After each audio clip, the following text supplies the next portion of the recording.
네, 글로벌 주요 경제 지표와 이슈, 국내 시장 전략까지 세워보는 시간입니다.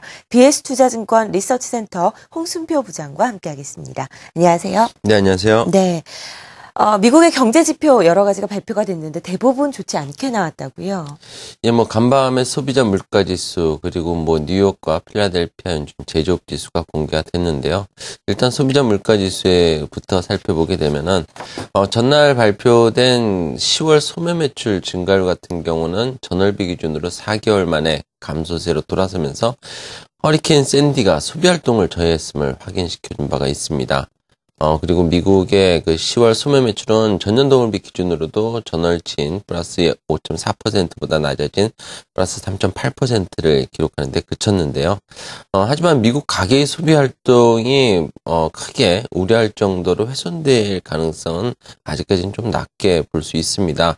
10월 소매 매출 증가율 자체만 놓고 보더라도 10월 소매 매출 증가율은 지난 6월 저점인 플러스 3.5%를 아직까지 상회하고 있기 때문에 단기적으로 허리케인의 영향력이 제거된다면 다시 추세를 강화할 여지는 분명히 남겨놓고 있다고 볼 수 있습니다. 특히 간밤에 공개된 소비자 물가 상승률이 생산자 물가 공개에 이어서 미국 경제에 대한 인플레이션 압력이 감내할 수 있는 수준이라는 점도 확인시켜준 점도 향후 소비에 대한 전망을 그다지 나쁘게 가져가지 않게 하는 요인일 수 있습니다. 소비자 물가지수 한번 살펴보게 되면은 10월 소비자 물가지수 상승률은 전월 대비 플러스 0.1%를 기록을 했습니다. 당초 예상했던 0.1% 상승에 부합한 수치고요. 전월에 플러스 0.6%보다 크게 낮아진 수치일 수 있습니다. 미국 경제가 지난 2009년 6월에 경기 침체에서 벗어난 이후 소비자 물가 상승률 평균치가 플러스 0.2%라는 점, 이와 좀 비교를 해본다면 현재 미국 경제에 대한 인플레이션 압력은 매우 낮은 수준이라고 할 수 있겠습니다. 물론 미국의 그 소비자 물가 지수 상승률은 작년 9월에 전년 동월비 기준으로 보게 되면은 플러스 3.9%를 기록한 이후 하강했다가 올해 7월에 플러스 1.4% 수준에서 저점을 확인하고 다시 기조적인 그런 전환 가능성을 보여주고 있는 상황입니다. 그렇지만 소비자 물가 지수 상승률에 대해 선행성을 갖고 있는 에너지 가격의 안정적인 추이를 감안을 한다면 소비자 물가 상승률이 추세적인 전환이 있더라도 매우 완만하게 진행될 것이라는 그런 전망이 가능하고요. 이에 따라서 인플레이션이 미국 경제 성장을 위협할 정도로 진절될 가능성은 아직은 낮다라고 판단을 해볼 수 있습니다. 비록 글로벌 증시가 여러 가지 어려움을 겪고는 있지만 미국 경제에 대한 낮은 인플레이션 압력은 분명히 주식시장에도 중장기적으로 유동성 효과를 기대 가능하게 하는 대목일 수 있다는 점도 염두에 둘 필요가 있어 보입니다.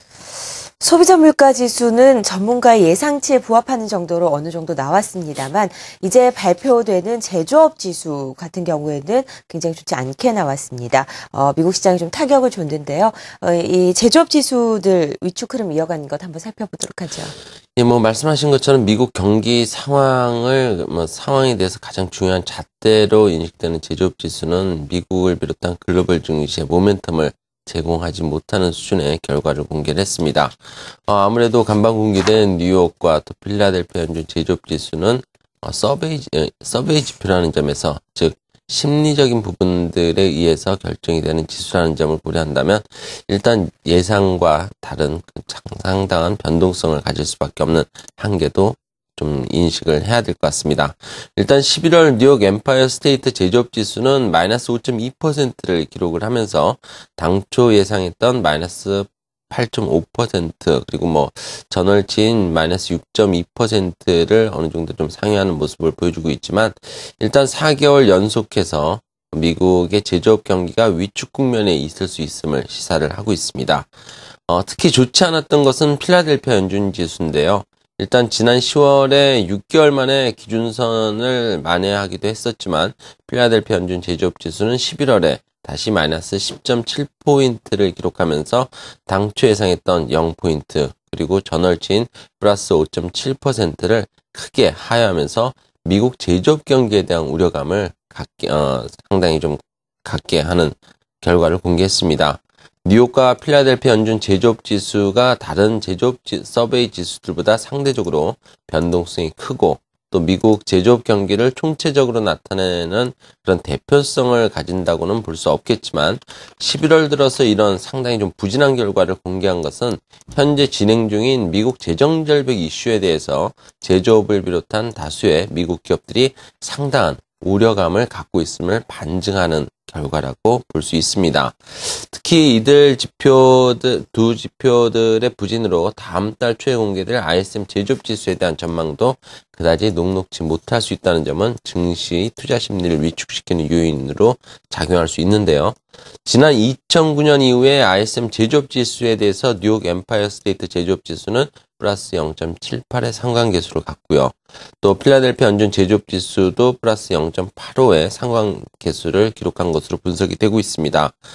이와 같이 뉴욕 엠파이어 스테이트 제조업 지수보다 필라델피아 연준 제조업 지수의 ISM 제조업 지수에 대한 그런 강한 정의 상관관계를 고려한다면 이번에 필라델피아 연준 제조업 지수의 충격적인 좀 결과 이런 부분들은 다음 달 초에 공개될 ISM 제조업 지수가 3개월 만에 하락하면서 다시 기준선을 위협받을 가능성도 배제할 수 없게 하는 그런 전망을 해볼 수 있게 하고 있습니다.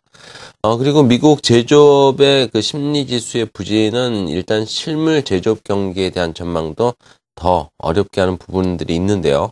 미국 제조업 지수의 부진은 산업 생산 증가율이 장기적으로 지난 2010년 6월부터 둔화되고 있는 흐름에서 벗어나기 어려움을 시사를 하고 있는 것이고 또 증시에 있어서도 미국 경기에 대한 우려감이 좀 더 지속될 것이라는 그런 전망을 가능하게 하는 결과라고 해석해 볼 수 있겠습니다. 네.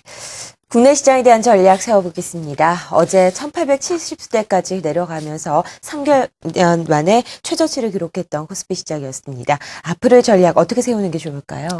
예, 어제 같은 경우는 기업들의 실적이 막바지에 몰리면서 좋지 못한 그런 실적 결과가 아시아 증시에서도 우리나라 코스피의 낙폭을 키우는 그런 형국이었는데요.